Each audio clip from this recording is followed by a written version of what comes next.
प्रधानमंत्री जी, हाल ही में अंतर्राष्ट्रीय अर्थशास्त्रियों की एक रिपोर्ट आई टॉमस पिकेटी की, जिसमें उन्होंने कहा कि भारत में इनकम इनइक्वालिटी बढ़ रही है। यानी कि जो लोग अमीर हैं वो और अमीर होते जा रहे हैं, जो गरीब हैं वो और गरीब होते जा रहे हैं। कि भारत की इकोनॉमिक ग्रोथ इस वक्त के शेप्ड है, कि ऊपर लोग अमीर हो रहे हैं और नीचे लोग गरीब हो रहे हैं। आप इसको कैसे देखते हैं, जो इनकम इनइक्वालिटी का विषय है? तो क्या सबके सब गरीब होने चाहिए? नहीं, अमीर ज्यादा ज्यादा होने चाहिए। सबके सब गरीब होने चाहिए? एक तो एक उपाय ये है कि भाई कोई कोई डिफरेंस ही नहीं रहेगा, बिल्कुल सब तो माने भाई।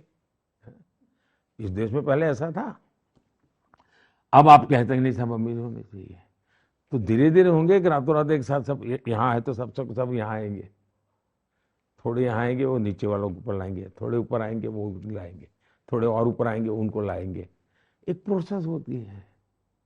और इसलिए या तो हम तय करें कि हम सब गरीब रहना चाहते हैं, हमें कोई जरूरत नहीं है, अगर हर एक को भाई 10 रुपये मिलेगा, बस 10 रुपये गुजारा करना है तो करो।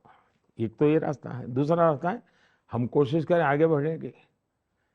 आज 10 आगे बढ़ेंगे, कल 100 बढ़ेंगे, फिर परसों 500 बढ़ेंगे। आज हो रहा है। आप पहले स्टार्टअप हमारे देश में कुछ सैकड़ों थे, और 1.25 लाख स्टार्टअप हैं। तो प्रगति हो रही है।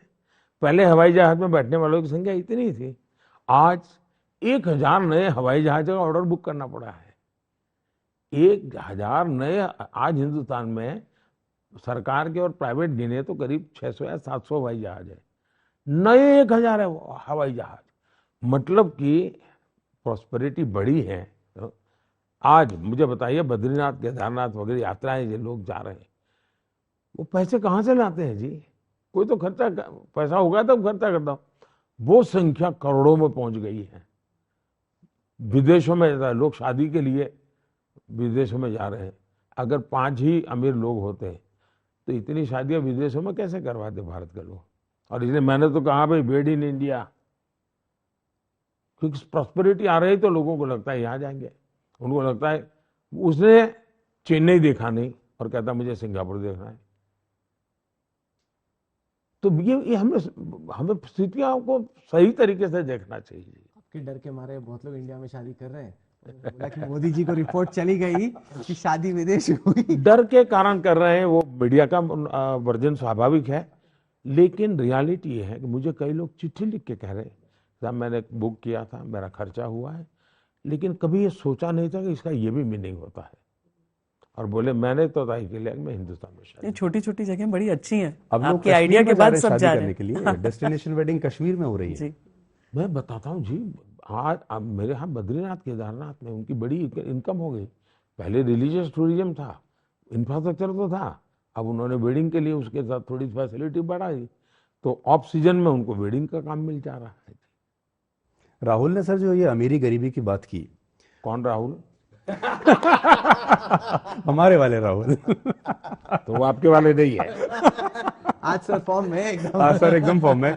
लेकिन मैं दूसरे वाले राहुल की भी बात करता हूँ। अब दूसरे वाले राहुल जो हैं वो सर, आपकी जो छवि है वो है गरीबों के मसीहा की छवि। हमने देखा महिलाएं कैसे रोने लगती हैं जब आप जाते हैं, गरीब महिलाएं कितना एसोसिएट करती हैं। आपकी जो योजनाएं भी हैं वो सब 25 करोड़ लोगों को आपने गरीबी रेखा से बाहर उतारा।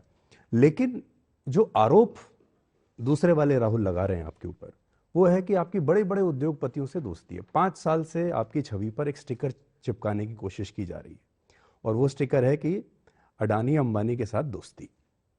इस पर आप कैसे, और ये बिल्कुल ब्लैक और व्हाइट की तरह है कि आप कहाँ काम कहाँ कर रहे हैं। इस परिवार का प्रॉब्लम ये है कि ये बोझ में दबा हुआ परिवार है।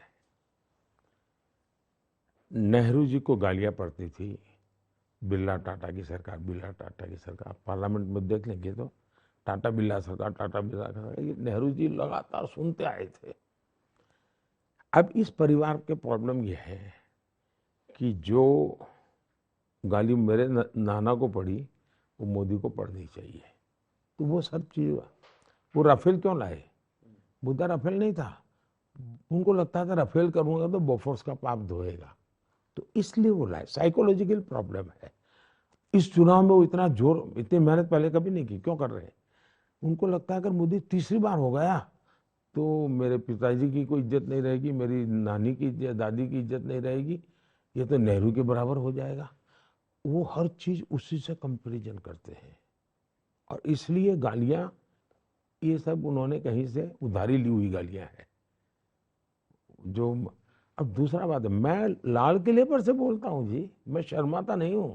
मैं लाल किले से बोलता हूं, इस देश में वेल्थ क्रिएटर्स की इज्जत होनी चाहिए। मेरे देश में जो सक्षम लोग हैं, जो सामर्थ्यवान लोग हैं, इनकी प्रतिष्ठा बढ़नी चाहिए। मैं मेरे 15 अगस्त के जो गेस्ट लिस्ट होता है उसमें मैं खिलाड़ी जो अचीवर्स हैं उनको बिठाता हूं। अगर देश अचीवर्स की पूजा नहीं करेगा, देश अचीवर्स का महात्मा ही नहीं करेगा, तो मेरे देश में पीएचडी करने वाले लोग कहां से निकलेंगे, साइंटिस्ट कहां से निकलेंगे। जीवन के हर क्षेत्र में अचीवर्स की इज्जत होनी चाहिए भाई। अगर कल आज तक ग्लोबल चैनल बनता है तो मैं सबसे पहला हूं साहब ताली बजाऊंगा जी। मुझे मालूम है आज तक मेरे साथ क्या जुल्म करता है, लेकिन मैं उसकी ताली बजाऊंगा क्योंकि मेरे देश की आज तक ग्लोबल हुआ। मुझे तो दुख है जी कि CNN, BBC, आजादी के 75 साल हुए, मेरी एक ग्लोबल चैनल अल जजीरा रातों रात आए और ग्लोबल चैनल बन जाए। अब कोई कहेगा तुम तो अरुण पुरी बड़े धनपति की मदद कर रहे हो। मैं धनपति की मदद नहीं कर रहा हूं। मेरे देश का गर्व है। मेरे देश की मल्टीनेशनल कंपनियां क्यों नहीं होनी चाहिए भाई? दुनिया में मेरे देश की कंपनियों की दुकानें क्यों नहीं होनी चाहिए? दुनिया के लोग नौकर रोजगार के लिए मेरे देश के शर्माते क्या हो भाई? हाँ, बेईमानी की है तो फांसी पर लटका दो, गलत तरीके से दिया है तो फांसी पर लटका दो, लेकिन मैं मेरे देश में वेल्थ क्रिएटर की इज्जत करूंगा। मेरे देश के उज्जवल भविष्य के लिए जितना मैं पूज्य भाव से मेरे श्रमिक के पसीने की चिंता करता हूं, उतने ही भाज्य भाव से मैं पूंजीपति के पैसों का भी महत्व समझता। ये बहुत बड़ी बात है। मेरे लिए पूंजीपति का पैसा हो, मैनेजमेंट करने वालों का दिमाग हो, परिश्रम करने वाले का पसीना हो, ये तीनों को एक परिवार के रूप में मैं देखता हूं, तब जाकर के विकास होता है।